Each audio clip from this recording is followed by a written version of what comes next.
জীবনে চলার পথে এগোতে গেলে একজন শিক্ষকের ভূমিকা ভীষণ গুরুত্বপূর্ণ, তা বাড়িতেই হোক বা স্কুলে।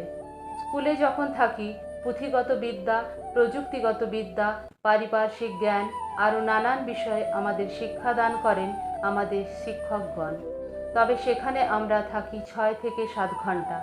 বাকি যে দীর্ঘ সময়টা আমরা বাড়িতে থাকি, তখনও কিন্তু আমরা কোনো না কোনো দিক দিয়ে শিক্ষা অর্জন করে থাকি। তবে এই বাড়ির শিক্ষকগণ একটু অন্যরকম। এদের সাথে আমাদের একটা রক্তের সম্পর্ক থাকে।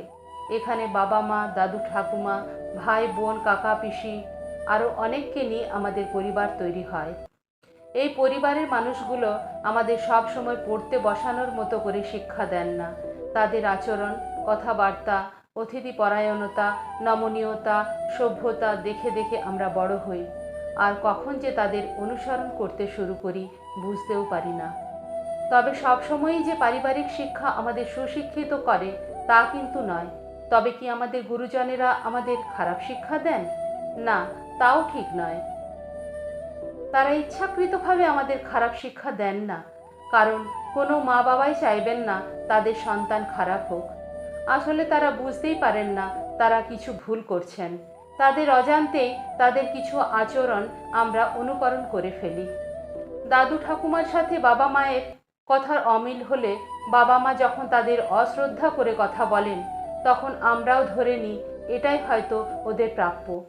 কারণ বাবা মা তো কোনোদিন ভুল করতেই পারেন না। আবার বাড়িতে অসময়ে ভিখারি এলে পরিবারের কেউ বলে ওঠেন, ভর দুপুরবেলা ভিক্ষা চাইছো? যাও বাপু, অন্য বাড়ি যাও। শিশু মন তখনই বুঝে যায় এটাই হয়তো নিয়ম। এই ধরনের পরিবারের ছেলেমেয়েরা কখনো সুশিক্ষার অধিকারী হতে পারে না।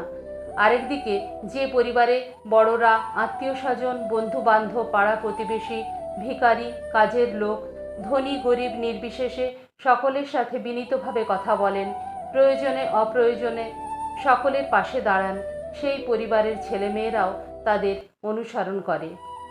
তাই তারা শৈশব থেকেই এমনভাবে তৈরি হয় যে বড় হয়ে যদি তারা সর্বোচ্চ স্থানাধিকারী হয়, তবুও তার হৃদয় মাটির সমানই থেকে যায়।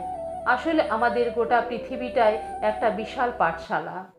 ভালো মন্দ সব রকমের শিক্ষাই এখানে ছড়িয়ে রয়েছে। আমাদের শুধু বেছে বেছে ভালোগুলোকে কুড়িয়ে নিতে হবে, তবেই তো পৃথিবীটা আরও সুন্দর হবে।